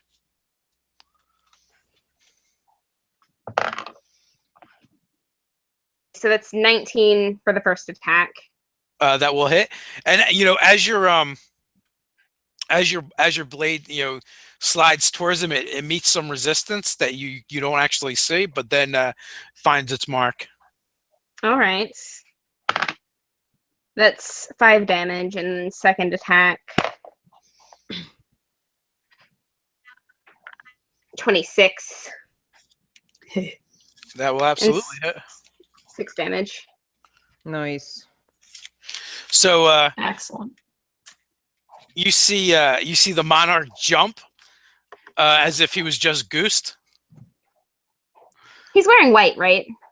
He's wearing but it's actually more like it's almost white, like a light gray color. But the blood's still going to show up spectacularly on that. Oh yeah, it's definitely going to be a stain. It's going to stain. And you know, from what you've seen of him so far, you think it's really going to bother him too. He's a bitch, in other words. Good to know. Okay, so Deneen, if you want to fire. I do want to fire. But this is really unfortunate. Let me roll 1d4. Let's see if I can. Oh, 4. So 15 to hit? A 15 Still does pretty hit. pathetic. Yes. All right. So And that's what you notice is just before the arrow goes to hit him, it almost like stops for an instant and then pushes through, landing in his shoulder. So you can roll your damage. it's 18 piercing damage. Nice. Okay, and Agnetha. So Agnetha is going to sort of like stand up in the crowd. She's sort of gonna probably try to like, you know, kind of slide her way into the middle of the crowd. And after all this has happened, she's going to raise her glaive in the air and say, defend your children, save them all, come with me, let's kill the monarch. You're like basically just trying to encourage everybody like that your children's lives are at stake in this moment. And she's going to just rage, kind of yell that, and like encouragingly run forward and just attack the monarch. Go for the monarch. Okay, well you can definitely do that. Okay.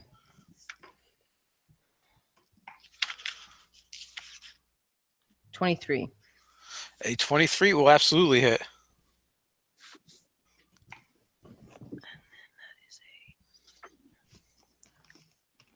and then a 12 to hit, plus my D4 is a 14.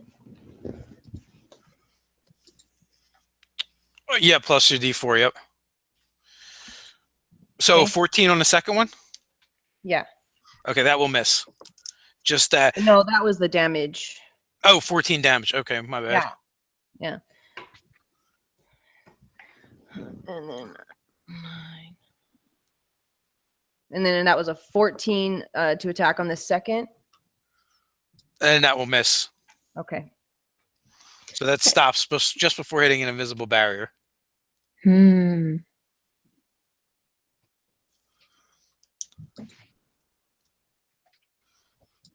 I'm just going to encourage everybody, like, attack, attack.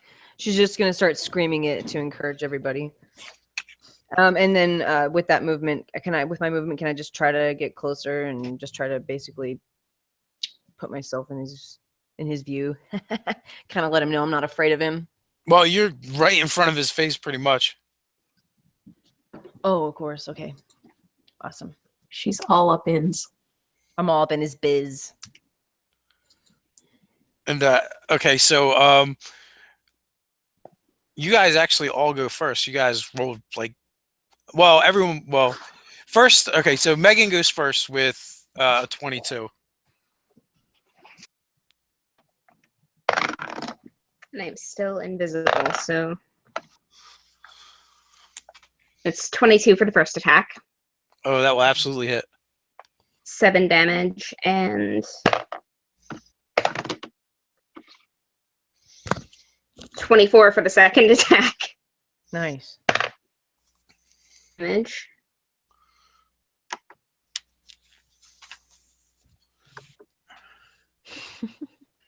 Very nice. Hey, we're kicking butt. Yeah.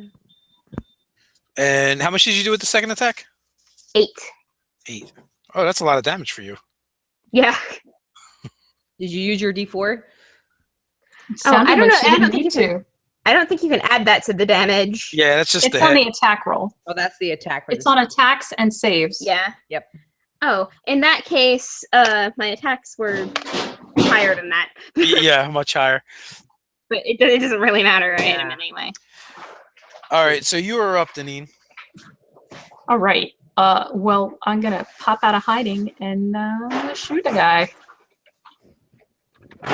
So that's 17 to hit Oh yeah, that absolutely hits.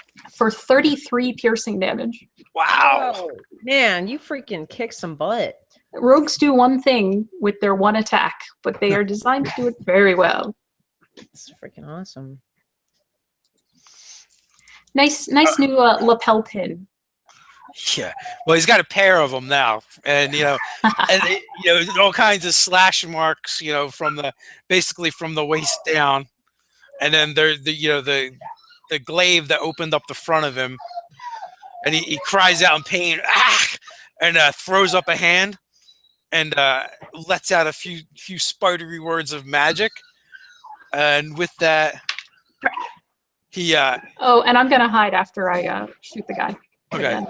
He By the blinks. He blinks from view. You don't see him anymore. What? And Agnetha is up. She's gonna be like, "Where is he?" Like she's getting. Oh, she's don't just forget these mad. troglodytes. Yeah. Am I wearing a vest by chance, Dave? I would imagine that I'd have done that before I jumped into battle. Yeah, you had one on before. Okay, so yeah, she's just gonna be shouting, "Where did he go? Where did he go?" And are there troglodytes attacking me at this point, or would I basically have control over them, and the humans at that point if I'm wearing a vest? How would that work? Well, the last time you guys tried to usurp control of the troglodytes, it didn't really work out because they just wouldn't listen to either of you. Okay, so I need to reinstate dominance then here, since dude is like disappeared, right? Basically, yes. what it's about. Okay. Yes. So I'm going to basically threaten. I'm gonna be like screaming, "Where to go? Where to go?" And if no one's talking, I'm gonna threaten the troglodytes by grabbing him by the neck and lifting him up and telling, like, just threatening him, like, "Where did he go?" Like trying to show my strength and my rage to sort of try to come off to these, like, animals basically that I'm not messing around. And yeah. Make a charisma check to Okay. exert your dominance on them. You can Okay. use intimidate if you have it, though. I do have that. Perfect. So that would be a 16. Okay. So they're going to kind of stay where they are and kind of cower. Okay. And then I don't know, I have another action. Or would that just be basically it for my turn? Like Could we see if he like teleported away or if he just went invisible? Like, is there any indication either way? Not really. Not without you doing some kind of magical divination or something. Okay. All you really know at this moment is you can't see him anymore. Right. And now I'm hiding, so I can't see him anymore anyway. I have a theory. I'm not going to tell you what it is, but I have a theory. Although Kenna was close enough, and she's a bard, so I will allow an Arcana check. Yes. A 1, okay. and I'm re-rolling it because I'm a halfling. Nice. 8. An 8, yeah, he's not there anymore. Is what you've deduced. You're not sure what spell he cast.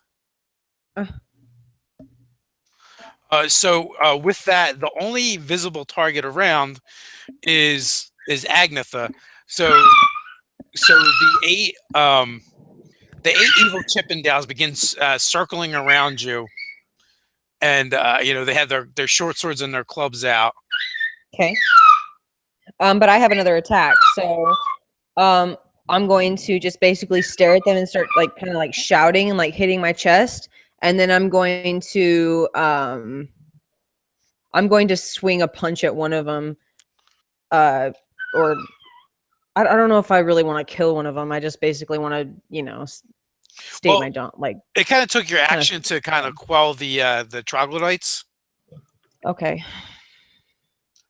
So now these gentlemen are going to visit upon you. Okay. Some unpleasantness. Okay. So I'm just going to stare at them and sort of spit and be like, you fools.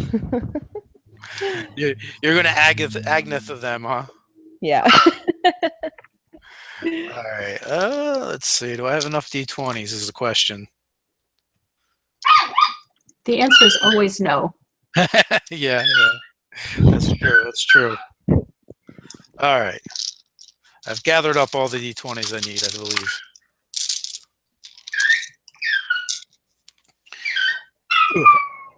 I need more space in my gaming space. All right, so they come in, surrounding you, and, well, they're going to miss. 14 misses. Yeah. Miss. Jesus Christ, these are horrible. Clearly, these men are just so well oiled in their Chippendale-ness that they're sliding right off of her. I think so. I literally I think we're okay with this. I made I'm like just, like 16 attack rolls, and like 5 of them were ones. I'm like palming their pecs away. I'm like, get off, fools. Does a 15 hit? No. Okay, so you got hit 4 times. Like literally, you were buried in clubs and Oil. and short swords and oil, and it must be.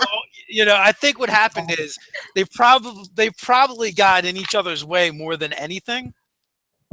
That sounds like Chippendales. A little too much bumping and grinding there. Yeah. You guys sound like authorities on that. So for a whopping 18 points of damage. Alrighty, whatever. I'm a little disappointed. That was a lot of D20s to drop for that. There's always next round. There is. So that brings us up to Deneen. The troglodytes are kind of staying, they're kind of milling about on the dock, kind of confused.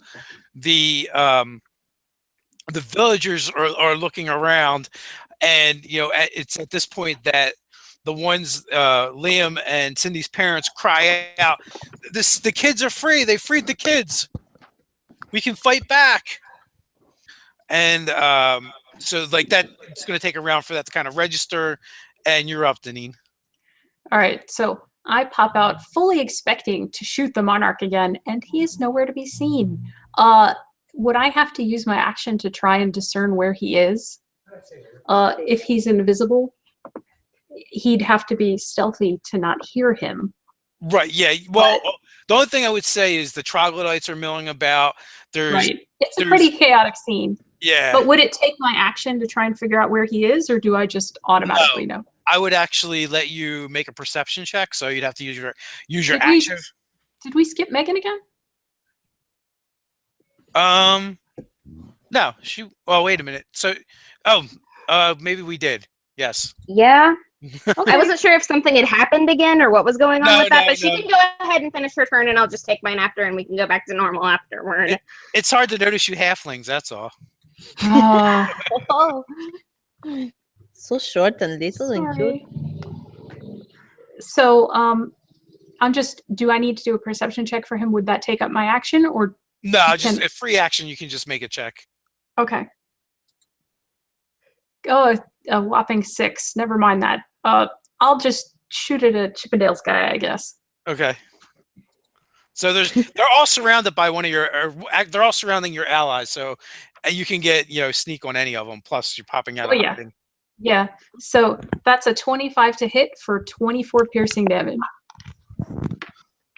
Okay, so that drives through the knee of one of them. His adventuring days will be over. So he goes down to one knee and cries out in pain. And, Good. And is looking around. Okay, I'm sorry. But even as he's looking around, of course, I'm already hiding again because that's what I do with my bonus action by default. Make your stealth check. 23. And you're good. And Megan, you were up. Sorry about that. Okay, so not back. He's just gone still. Yeah, he's just still gone. Okay. So let's go for one of these Chippendales dudes.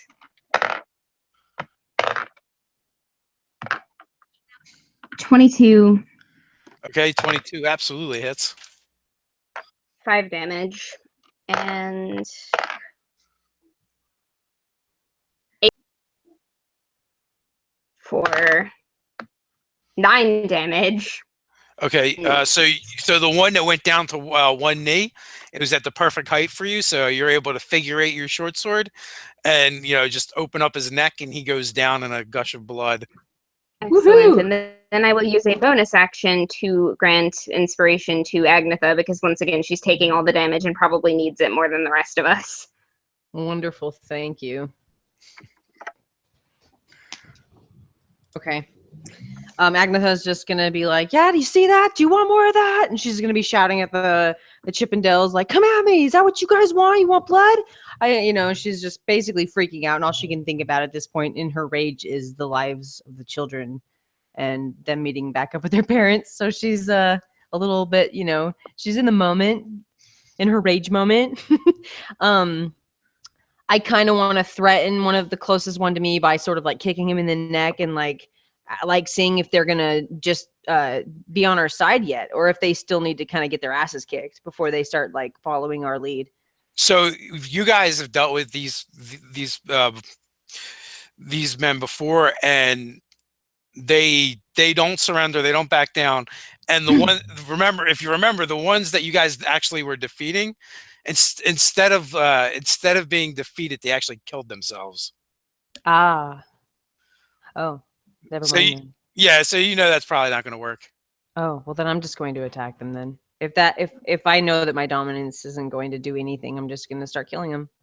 So I'm going to rage attack the closest guy to me. the Chippendales guy that was hitting the knee or but by Danine's arrow, maybe? How's that? He's already dead. Oh, he's dead. Okay. So who's damaged but alive? Anybody or Nope, they're all fresh, do I and, just need to attack? fresh and ready to Okay, go. I'm gonna go for a fresh one then. And I get okay. So that would be a 14. They'll hit. Okay. Half naked humans. They're if you remember, they're pretty easy for you to hit. Oh, but can I add my I'm gonna add my D4 to that attack, right? So I get to attack, so I can add a D4. But that doesn't matter because I already hit. Or so it's attack or save, right? Attack and Not save. damage. Not damage. Okay, never mind. Okay, so I'm gonna add my inspiration to my damage. I rolled a 11, and so I'm gonna add my D8 to that.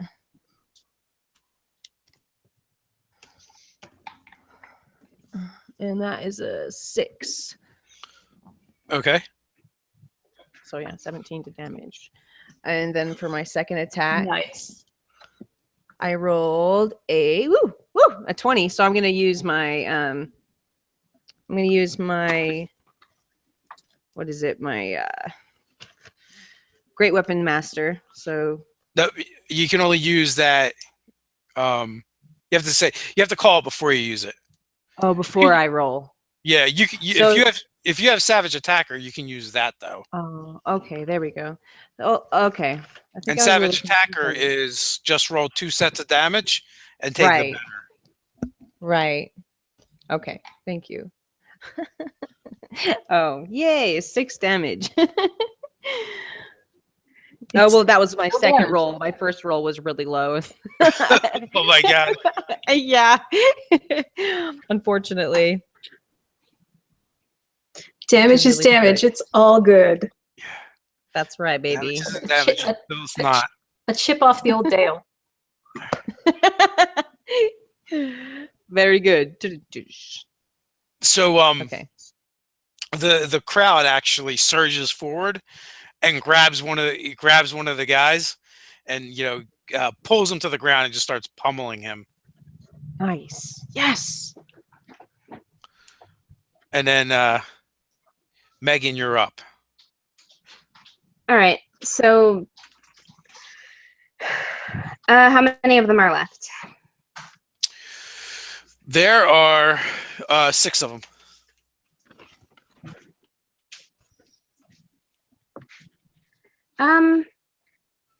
I am going to start aiming for harnesses. Okay.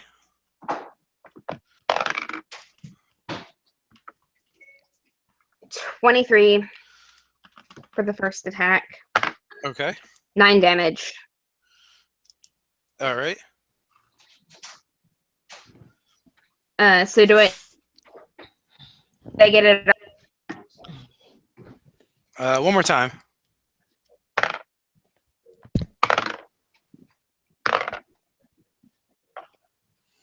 $21 Yeah, absolutely hits. and 5 damage. Okay. All right. So it's still on, and you weren't able to cut it free. The leather was too tough. And make a perception check. 21.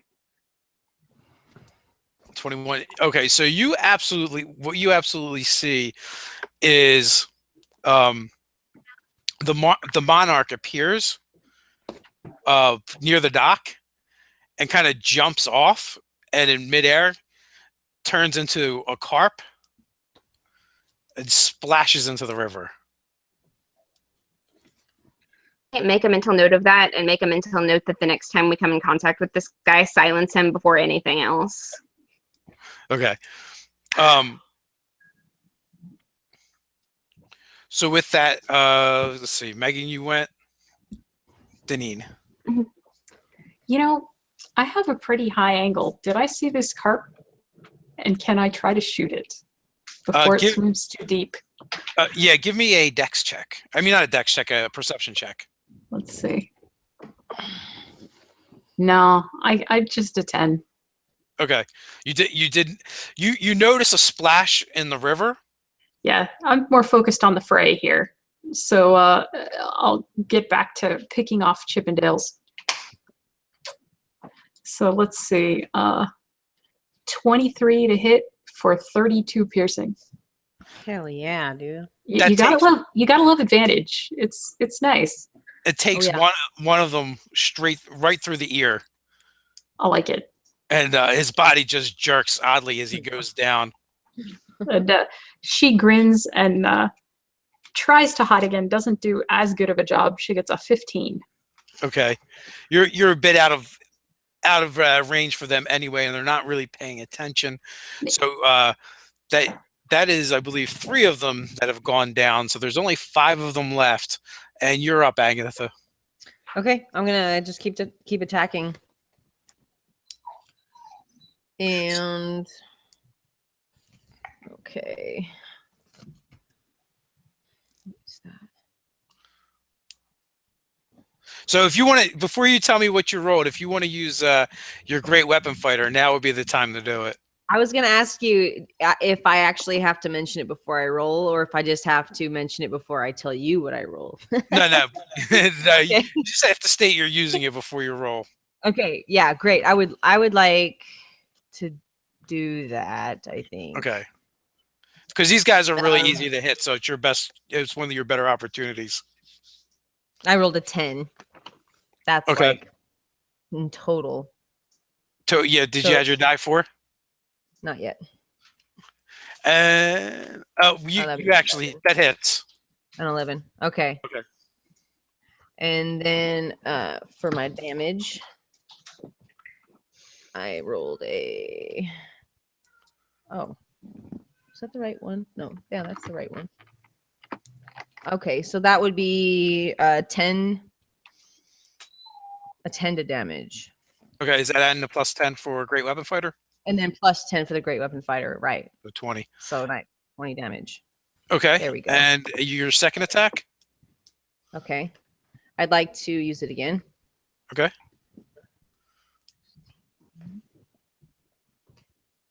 So that would be a 20. So that would be a 15. And then a 12 to damage. Oh, 12. 16 to damage. Okay. So with that, you figure eight your blade, and you leave another one of these guys in pieces. With that, the rest of the battle kind of goes that way, Okay. and with you guys just basically mopping them up. At this point, they're half of the numbers have dwindled. They're outnumbered with the villagers, so you handily defeat them. You don't take any of them alive. They fight to the death, or they will actually end their own lives rather than be taken alive, which you guys have seen in the past. So the question is, what are you doing with the troglodytes now? I promised I would take them home, and I'm not going to stand for anybody harming them at this point. They're troglodytes, though, right? These aren't the ones that have been changed. These are the regular troglodytes. Yeah, like the ones on the boat. And we have. So I'm going to let them know. Oh, I was asking, do we have full control of them with our vests? Yes. Okay, great. And this would be the first time that Deneen, you're actually witnessing this. But when you guys start ordering the troglodytes around, they basically do whatever you say, and they agree to whatever you ask them to do. So I'm just going to let them know that we're taking them home, and if we can figure out a way to unbrand them, that we'll be doing that eventually, but we need to get them back to the barge so that we can take them back to their island. And if anybody else starts trying to bark orders at them, I am definitely going to have something to say about that. Don't they need to be sort of like out of light soon? Yeah. They've been kind of like covering their eyes and trying to hide from the sun, but it's virtually impossible because they're standing out on a hot deck in the open. So do we need to put them inside? Because how far are we now from our barge? It's quite a ways, right? Yes. All right. So in a house first, and then we'll head that way after. Okay. And meanwhile, Deneen, now that she can talk to these people again, she'll come back down from the roof and say, "We rescued your kids. We've got them in a house on the outskirts of the village." You know, the villagers are extremely grateful, and you know, as promised, they actually the village themselves kind of like scrounge up everything they have, and it's 100 gold pieces, but it's like mixed of copper. It's mostly copper and silver, but you can just put down 100 gold. So when Sounds you get good. and you know, you pretty much have earned like the whole savings of the village. Aww. Deneen is fine with that. So with Agatha's probably going to deny that because she's got her spiritual matters in hand. Like she's just like, no, I can't take from you guys. You have nothing, and your children have been taken from you. Don't even worry about that. Let's just We get have you the back. contents of the barge. We don't even need to worry about funds. What was So- that? I'm not saying that in character. Just checking. I'm sorry, I just didn't hear you. You cut out. she said you don't have to worry about the funds because of the barge. But that being Oh, said, yeah. you guys would remember whether these troglodytes want to travel during the day or not, you know, you have to get back to the barge before nightfall. That's Right. right. That's But right. it's only Okay. dawn right now, right? Yes, it's Okay. passed on. Are there canoes? You could probably find some canoes, yes. Okay, I want to get some canoes and have the troglodytes hold them over their heads for shade so that we can walk down the bank and get back to the barge in the shade. Well, yeah, they're not going to melt, and they're not gremlins, so they're not going to melt. Yeah, I They know, just but I'd don't like for them it. to be comfortable. Yeah. So with that, we're going to wrap things up right there for this evening. You know, thanks everyone for hanging out with us and watching the game. I want to thank you ladies for playing in the game. Sam you. and Megan are both staff writers at nerdarchy.com, and Jen on Twitter, you can find her at Pixelscapes, where she does awesome kind of like trippy art that reminds me of my childhood and Spencer's gifts, pretty much. But until next time, guys, stay nerdy. Bye. Thank Stay you. nerdy. Bye.